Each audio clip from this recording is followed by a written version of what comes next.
My name is Gareth Martin. I'm undertaking the ILM Level 4 Management with TSW, coming towards the end of it now, hopefully finished by the end of August.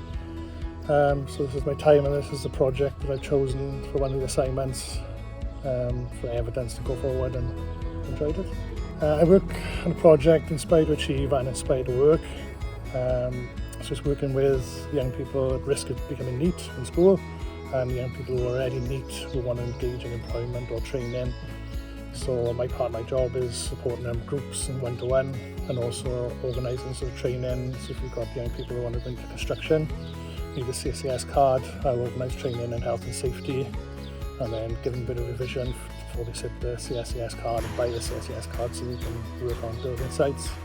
But there's a lot of different roles. We've got young people who want to be lifeguards, well, source training for them to do lifeguard training. So whatever it is, the needs of the young people really. We've done it for a couple of years at the allotment, and different sort of inspire workers in each school come up and do a bit. We'll be lucky enough to have some funding from Welsh Government to improve it through the Food Poverty Grant.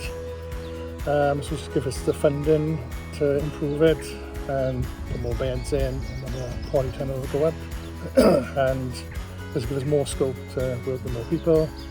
And then whatever the produce is, then they take home to their families, and hopefully give them a bit of incentive to try it at home, which is easy to grow potatoes or peppers. So that's the aim of it really, and it's a good engagement tool with the young people we work with as well, just to get to know them and sort of break down the barriers. We work at the moment with a group of additional learning needs from one of the schools, and it's very classroom based, so it's just being outdoors. They can run around, it's a pretty safe area, and just getting dirty and hands in, and they ask a lot of questions. Also, because they don't know where the food comes from. It comes from the supermarket.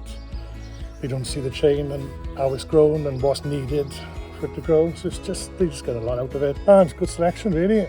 Onions, at the moment we've got carrots, peas. We tend to grow stuff that's going to be used. In the past we've sort of gone down a different route, to more exotic stuff or unusual. We've seen that it doesn't get used, so especially because of funding with the Food Poverty Grant. We're going to make sure that everything we grow is used, is not sort of getting thrown out. So for every time we did consult with the kids in school what they wanted to grow, so each group had to come up with a list, can we grow this, can we that. Some things we couldn't grow, and we had to break it to them gently. But otherwise, yeah, we just grow whatever the kids really want to grow, really. I mean, we try to grow everything from seed. Sometimes it doesn't take, but then we've got a good relationship with the local garden centre. They give us some discounts. So wherever we've got peppers in, we've got a lot of herbs going in, potatoes, see the grapevine we've got, so hopefully in a couple of weeks' time we'll have some nice grapes. It goes to all the young people we work with, they take it on their families, that's the aim of it. We've got a lot of peppers growing at the moment. We did grow peppers last year and end up pickling jalapenos, which went well, so I bought some new jars, so as soon as they're grown we'll rent a kitchen somewhere or use a kitchen on site. And we'll jalapenos in, and the kids can take them on to their families and stuff. If we have got stuff left over, we have arranged it well, the local food bank will take it as well and distribute it to other families in need. So yeah, it's supporting like my colleagues who are like school based, so it's supporting them, they're getting out. So I'm a bit of like expertise and like guidance when they're up here. Yeah, it's just good.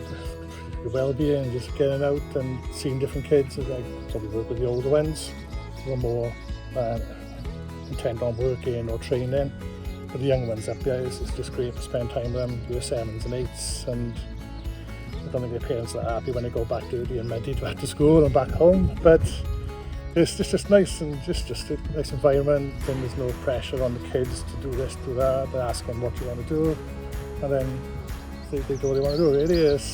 There's no forcing them to do this and do that. But the majority of the kids come up here, they'll do whatever they want. The beds we fill now, there's probably 14 ton of soil in here, and if the kids have moved it, it's good pride then if they boil them or ship them. I've grown them, it's nice for them. I think because of the role I've got to be quite organised, so it's not just turning up here. I've got to be organised. Like I said, I bought new plants yesterday for the session next Tuesday. So I've got just a lot of organising I've got to do. It's not just turning up, because if we've got a group of 7, 8 kids with nothing to do, they'll soon run wild. We've got one tutor, has come in, and we have had volunteers in the past from Bridges into Work and Working Skills for Adults, the European funding, so we did have quite a few in the past.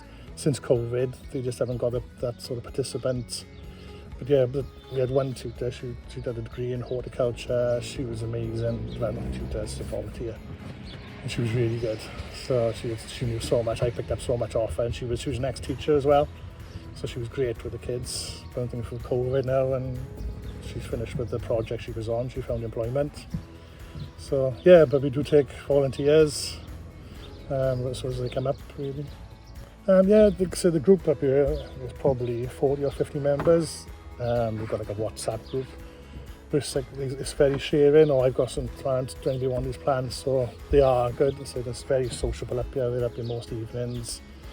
And they'll do a bit attending, but it's more of a social thing. So I think for this area, it's a really good area for them to come and facilitate, for them to come and meet other people. There's a lot of people who joined this year because the beds are now prepared that don't get out of the house much, so they're suddenly meeting their neighbours and it's becoming more sociable.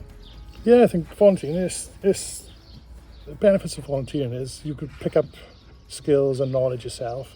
There's also a lot of people in the community who've got this knowledge and they can pass it on, especially to like young people.